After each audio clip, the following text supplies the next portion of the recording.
nós estamos celebrando a festa da apresentação do Senhor, né, que tem uma data fixa, é sempre o 2 de fevereiro, porque como nós ouvíamos lá no início da missa, no comentário, o 2 de fevereiro é o 40º dia depois do 25 de dezembro, né, o nascimento de Nosso Senhor.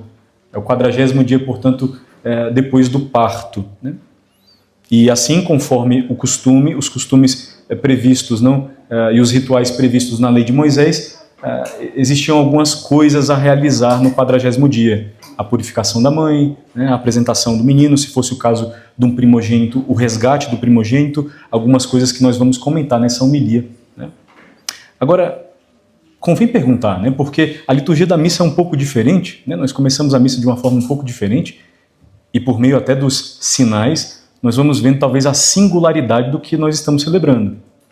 O que é que essa visita da Sagrada Família, né, Jesus, Maria e José, ao Templo de Jerusalém, enquanto Jesus ainda é recém-nascido, o que essa visita tem de tão importante, né, o que esse fato tem assim de tão relevante para merecer ser registrado por São Lucas no Evangelho, para merecer uma festa fixa no calendário da Igreja, para merecer ser considerado no quarto mistério gozoso, né, do terço.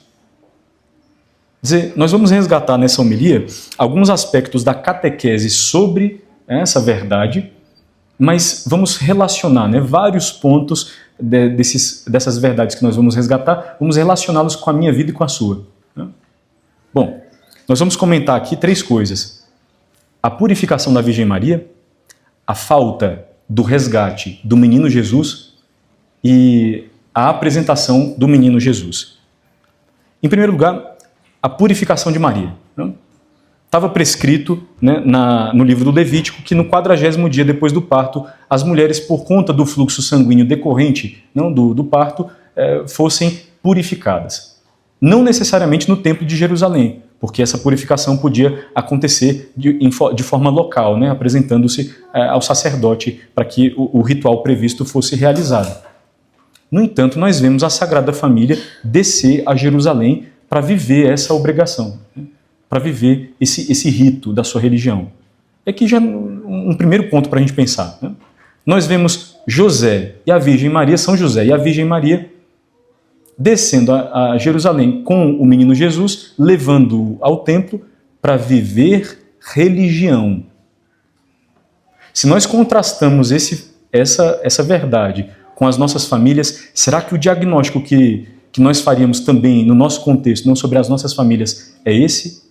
De que os pais estão conscientes de que a sua primeira tarefa, a sua principal tarefa, a sua mais nobre, mais alta tarefa em relação aos filhos é a transmissão da fé e a vivência religiosa, não a educação cristã dos seus filhos. Quer dizer, levá-los à igreja, transmitir-lhes a fé, criar um ambiente dentro de casa favorável não só à transmissão e à educação da fé, mas à vivência da fé. Quer dizer, dentro de casa se reza, dentro de casa se aprende sobre Deus, dentro de casa se vivem algumas virtudes indispensáveis para o convívio doméstico e dentro da nossa vida cristã, como são, por exemplo, mansidão, paciência, serviço, generosidade, né, perdão, reconciliação e assim por diante. Primeiro ponto, né, nós vemos a Sagrada Família querer cumprir, né, a religião e ser bastante atenta. Depois veremos também descendo para a festa da Páscoa com Jesus aos 12 anos. Quer dizer, nós vemos a Sagrada Família vivendo religião, né? E devemos pensar, e as nossas famílias não? Estão assim persuadidas da importância disso na vida dos filhos, da importância disso dentro do seio familiar, dentro da vida conjugal e depois dentro da relação dos pais com os filhos. Mas voltando, né, à purificação da Virgem Maria, o livro do Levítico prescrevia a purificação das mulheres no 40º dia depois do parto devido ao fluxo sanguíneo. Mas o ponto é, a Virgem Maria é puríssima no seu espírito, né? Ela concebida sem pecado, é a Imaculada Conceição, e por outro lado é a cheia da graça, então puríssima no seu espírito, puríssima no seu corpo, que não foi tocado por homem.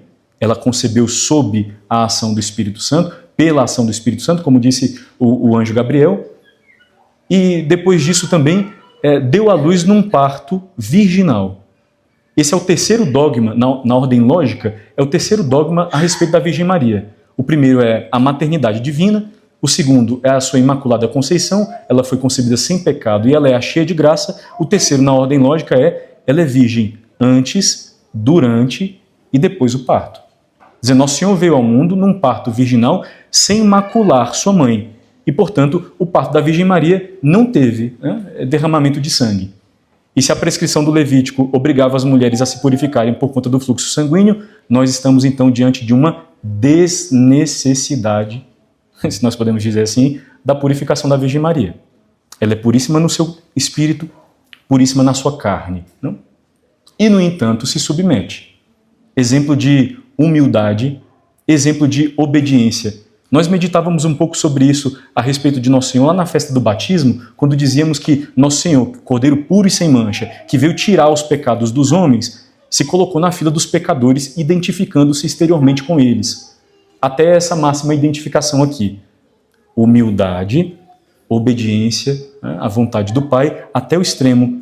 É isso que nós vemos também no coração da Virgem Maria, quando vai ao templo de Jerusalém, para passar pelo ritual de purificação que não precisava. A Virgem Maria não precisa de purificação. E, na verdade, ela até entra no templo trazendo o purificador dos homens. A pureza dos homens, que é a carne de Jesus. Nós já depois vamos falar sobre isso. Não precisava. Mas essa não é uma verdade sobre nós. Quer dizer, nós precisamos, meus caros.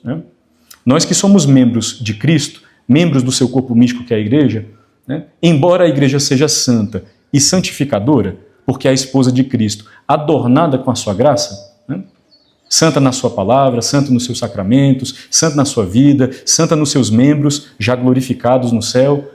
Embora a igreja seja assim, nós, os membros que estamos peregrinando, nós estamos feridos de concupiscência, de inclinação ao pecado. Nós estamos tendentes, com as nossas más inclinações, tendentes ao pecado. E tantas vezes até com pecados pessoais na nossa consciência. Quer dizer, nós precisamos de purificação. Ao longo da nossa jornada inteira. E, portanto, quando nós vamos até o encontro do Senhor no seu templo, quem dera que nós estivéssemos assim verdadeiramente persuadidos sobre a nossa indigência e sobre a nossa necessidade de Deus. Eu preciso ouvir a palavra da vida que me instrui, que me coloca na senda da minha salvação e que, acolhida com humildade, obediência, vai reformando, me purificando interiormente, produzindo uma série de boas obras com o concurso da minha liberdade também. Mas quer dizer, eu venho à igreja para escutar a palavra que me salva, que me purifica, para receber a graça de Deus no seu sacramento, especialmente o sacramento da Eucaristia, que é Jesus mesmo vivo e ressuscitado, se entregando a mim, se dando a mim como um pão vivo descido do céu, para que eu seja interiormente fortalecido e possa, portanto, caminhar no caminho da minha salvação, não caminhar na estrada da minha salvação. Mas quer dizer, a Virgem Maria foi ao templo para ser purificada sem precisar. Isso não é verdade sobre nós.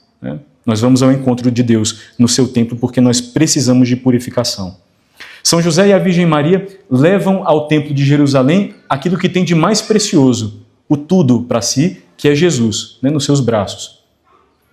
Essa devia ser uma verdade para nós também quando a gente vem à missa. Se nós tivéssemos feito, se a chuva tivesse permitido, se tivéssemos feito a procissão saindo de fora da igreja, essa é a tônica da procissão, do meio do mundo, iluminados pela luz de Cristo, a luz da fé, que foi acesa em nós no nosso batismo, nós viríamos em procissão, em peregrinação até a igreja, para entrar a escutar a sua revelação, os seus mistérios, receber a sua graça. Mas o ponto é, do meio do mundo, iluminados pela fé, viríamos ao encontro de Deus, trazendo tudo o que são as nossas circunstâncias, os nossos combates, as nossas intenções, os nossos desejos de salvação, de conversão, de vida eterna, de virtude, etc. A oração coleta na missa serve para isso. Se o padre reúne justamente as intenções da Assembleia inteira e as apresenta ao Pai, como pontífice, como mediador entre a Assembleia e Deus. E depois, na hora do ofertório, é justamente a nossa vida, o nosso trabalho, que é simbolizado pelo pão e pelo vinho, que, oferecidos a Deus, serão depois transubstanciados no corpo, sangue, alma e divindade de nosso Senhor no sacramento da sua Eucaristia. Quer dizer, os dons que simbolizam a nossa vida, o nosso trabalho, são cumulados pela graça de Deus, pelo Espírito Santo e transformados em obra da nossa salvação, em sacramento de vida eterna. E assim deviam ser as nossas disposições vindo à missa, né? Trazer, né, da nossa circunstância, da nossa vida, o que nós temos de mais precioso, né? Mas trazer a nossa vida inteira, né, diante do altar do Senhor, a exemplo de São José e da Virgem Maria no evangelho que nós ouvíamos. Segundo ponto, a falta do resgate do menino Jesus. Sabem que os judeus tinham uma compreensão de que os primogênitos de sexo masculino pertenciam a Deus e que para que voltassem à sua própria família, precisavam ser resgatados. Se estão bem lembrados, né?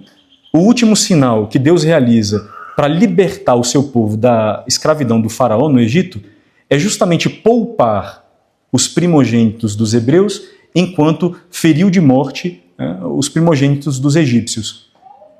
E assim, por conta desse evento, nasce, né, dentro da concepção ritual, né, de Israel no Antigo Testamento, o fato de que os primogênitos pertenciam ao Senhor e deviam, portanto, ser resgatados para a própria família de volta por meio de uma oferenda. Nós escutamos o evangelista falar, né, São Lucas, falar sobre a purificação da Virgem Maria, inclusive dizendo, né, que a Sagrada Família era pobre, que ofereceu o sacrifício prescrito para os pobres, para a purificação da mulher, porque não podendo oferecer um cordeiro, ofereceram um par de aves, né, era o sacrifício dos pobres. Não ouvimos São Lucas falar absolutamente sobre o resgate do primogênito. Era uma oferenda, né, uma espécie de tributo que podia ser paga em qualquer lugar do país, também era só se apresentar ao sacerdote, e no entanto a Sagrada Família vai ao Templo de Jerusalém e não faz isso, né? Eram 5 ciclos, né, uma medida, uma moeda da época, era o preço do resgate do primogênito. E não foi feito. Por quê? Esse menino que é o primogênito eterno do Pai, é o filho eterno do Pai e é o primogênito de Maria, veio a esse mundo não para ser resgatado, senão para ser o nosso resgate. Querem uma coisa interessante? O Templo de Jerusalém foi edificado, né, sobre o Monte Moriá. Se nós voltarmos ao Gênesis, quando Abraão vai subindo o monte com seu filho Isaque, que está levando lenha às costas, quando Abraão vai subindo com Isaque para oferecê-lo em sacrifício, é o Monte Moriá que eles estão subindo. O templo depois foi erguido no mesmo monte. No último momento, Abraão é detido por Deus, que diz, não levantes a mão e não faças mal ao menino, né? E Isaque, no meio da caminhada, até pergunta, meu pai, aqui está a lenha, aqui estão as coisas, mas onde é que está o cordeiro para o sacrifício? Bom, Deus vai providenciar o cordeiro, meu filho. No último momento, Deus detém a mão de Abraão e impede que faça mal a Isaque, poupando, portanto, o primogênito de Abraão, Isaque. Deus depois, no Êxodo, poupa os primogênitos dos hebreus e, no entanto, o seu próprio primogênito, que subiu também ao Monte Moriá, é o monte da esplanada do Templo de Jerusalém, levado nos braços pela Virgem Maria e por São José, a esse Deus não poupou. E São Paulo fala sobre isso na carta aos Romanos, é Romanos 8:32. Deus não poupou o seu próprio filho, mas o ofereceu como resgate por nós, como vítima para a nossa salvação. Portanto, esse menino não veio ao mundo para ser resgatado, veio para ser oferecido. Nós falamos sobre a apresentação do Senhor, mas o verbo que está no grego, paristanai, né, é um verbo que serve tanto para ser traduzido como apresentação, como oferecimento. Em relação aos sacrifícios que os sacerdotes realizavam no Templo de Jerusalém, esse é o verbo utilizado, paristanai. Né? Jesus foi ao templo para ser apresentado, é a nossa tradução, mas uma tradução possível também é oferecido, do mesmo modo como os sacerdotes ofereciam o sacrifício no templo. No mesmo monte onde o primogênito de Abraão foi poupado, mas o primogênito eterno do Pai e da Virgem Maria, então, não foi. Depois é um outro monte, né, o Calvário, um pouco fora das muralhas da cidade antiga de Jerusalém, é um monte onde o sacrifício vai se consumar. Mas começou a se realizar, a paixão do Filho abraça toda a sua vida. Começou a se manifestar em cima daquele monte lá do livro do Gênesis, sobre o qual Deus tinha pedido um sacrifício também. Terceiro aspecto da missa de hoje, né, é a apresentação do menino. Depois da ausência do resgate, a apresentação. Quer dizer, Jesus entra na cidade de Jerusalém a primeira vez. Isso é uma coisa preciosa, né? Não é qualquer coisa. A cidade de Jerusalém é a cidade de Deus, é a cidade do templo, é a cidade do trono de Davi, é a cidade que foi prometida, né, no Antigo Testamento, prometida que receberia a visita de Deus na plenitude dos tempos, que receberia o enviado de Deus, o Messias, Salvador. Portanto, Jerusalém vai imbuída, né, desde o Antigo Testamento, nessa expectativa, vai mergulhada nessa expectativa. Um dia, quando Deus vier visitar-nos com a sua salvação, a cidade será visitada pelo Messias. Pois bem, essa é a primeira vez, né, quando Jesus, ainda recém-nascido, vai nos braços de São José e da Virgem Maria até Jerusalém, é a primeira vez que ele entra, ele, o prometido, ele, o Messias, o Filho eterno do Pai, é a primeira vez que ele entra na cidade. As profecias se cumprem, e, no entanto, se cumprem de uma forma insuspeita para a multidão, né? São dois velhos, Simeão e Ana, aqueles que, movidos pelo Espírito Santo, prorrompem em ação de graças dentro do templo, dizendo: bom, esse é o Messias prometido. Agora tu podes deixar teu servo ir em paz, é o que diz Simeão. Meus olhos viram a tua salvação. E Ana começa a falar sobre o menino para todos os que esperavam a consolação de Israel, para todos que tinham esperança da visita do Messias.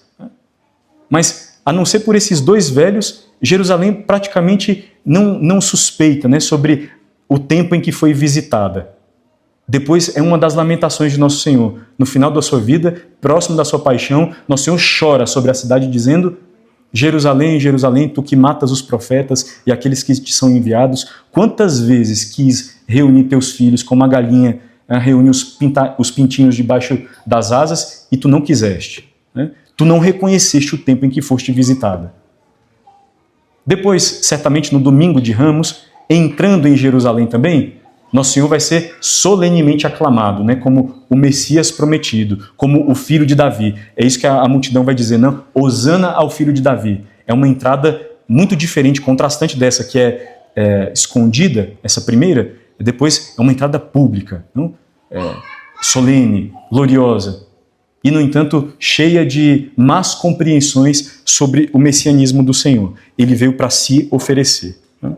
É a primeira vez, então, em que Jerusalém é visitada por ele, que depois vai voltar nos seus 12 anos para pregar no templo, para dizer que deve ocupar-se das coisas do seu pai. É o mesmo templo que depois será visitado por ele para que os vendilhões sejam expulsos. É o mesmo templo em cujos átrios Nosso Senhor pregou tantas vezes. Né?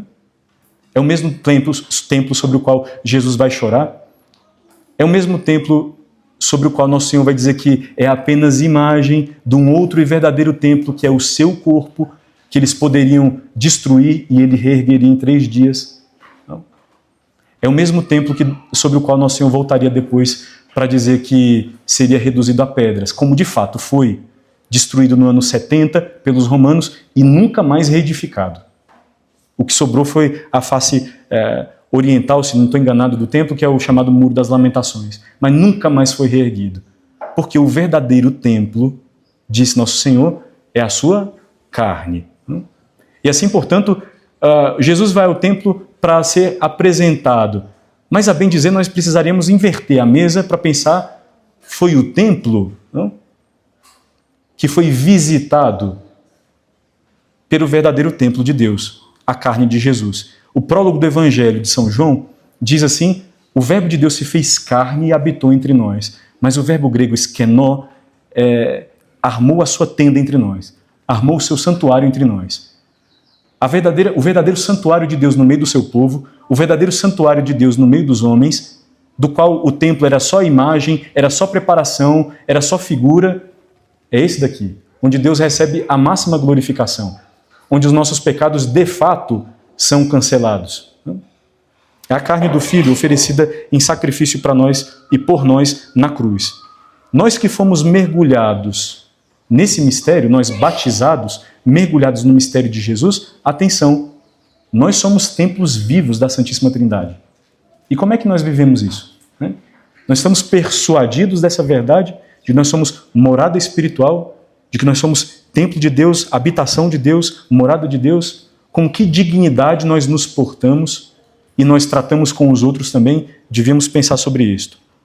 Por último, para ir terminando essa homilia, Simeão e Ana, esses dois idosos no Evangelho, são imagem do Antigo Testamento que finalmente prorrompe naquela exultação de se ver cumprido. Agora meus olhos viram a tua salvação. É o Antigo Testamento que, diante do Filho prometido, diante do Messias prometido, diz, está aqui o sentido de toda a história da salvação. Está aqui o motivo da espera. Cumpri minha missão, quase como se o Antigo Testamento dissesse assim, cumpri minha missão. Tudo que eu trazia em mim a modo de promessa está aqui. Por isso a exultação espiritual deles.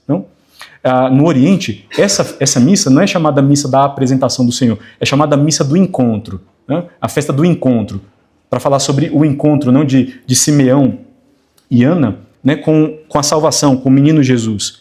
Nós estamos chamados também a encontrá-lo no seu templo, na sua igreja, não para tomá-lo nos braços como Simeão e Ana fizeram, mas para recebê-lo dentro de nós, no nosso coração, na nossa alma, para vir até o seu templo, para manifestar-lhe a nossa homenagem, as nossas homenagens, com uma fé viva, com amor ardente. Se nós pensarmos aí no Salmo responsorial que dizia sobre a cidade de Jerusalém abrir-se para a visita de Deus, Ó portas, levantai vossos frontões, elevai-vos bem mais alto, antigas portas, a fim de que o Rei da Glória possa entrar. É um convite a Jerusalém para que se torne aberta, disponível para a visita de Deus. Cada um de nós é convidado dia após dia, por Deus. Essa é uma das opções possíveis para os padres rezarem numa primeira oração do dia, é o Salmo 23, 24. Cada um de nós está sendo chamado dia após dia a se abrir também para a visita de Deus, para ser iluminado pela palavra de Deus, que é Jesus o Filho, para ser robustecido interiormente pela graça e pela santidade de Jesus o Filho. Cada um de nós está sendo chamado na própria vida, dia após dia, portanto, a abrir-se para a visita de Deus, para enxergar em Jesus a luz para as nações, a glória para Israel, a luz da nossa vida. Essa missão, luz das nações e glória para o povo de Israel, essa missão é realizada no contraste da escuridão da cruz. Cruz que começa a lançar os seus domínios, os seus efeitos sobre a mãe, a virgem, no evangelho que nós escutávamos hoje. Simeão diz, quanto a ti, uma espada de dor te traspassará a alma. A paixão do Filho abraça toda a sua vida. Esse menino veio ao mundo para se oferecer. A cruz é o ápice da vida de Jesus, é o final da vida de nosso Senhor, mas esteve presente em toda ela. E ela começa a gravar sobre os ombros da Virgem Maria também, no Evangelho de hoje, uma espada de dor te traspassará a alma. Nossa Senhora está associada ao mistério da paixão do seu Filho, ao oferecimento do seu Filho de forma íntima. Nós até cantamos naquela música, Eis a Virgem oferente sem igual. É ela que traz nos braços o seu Filho, o seu tudo, no templo, no Evangelho de hoje. Ela que hoje e em cada dia das nossas vidas pode nos colocar na nossa vida e nos nossos braços, na nossa alma, pela sua intercessão materna, Jesus, seu Filho, tudo para nós também, a nos iluminar e a nos purificar interiormente.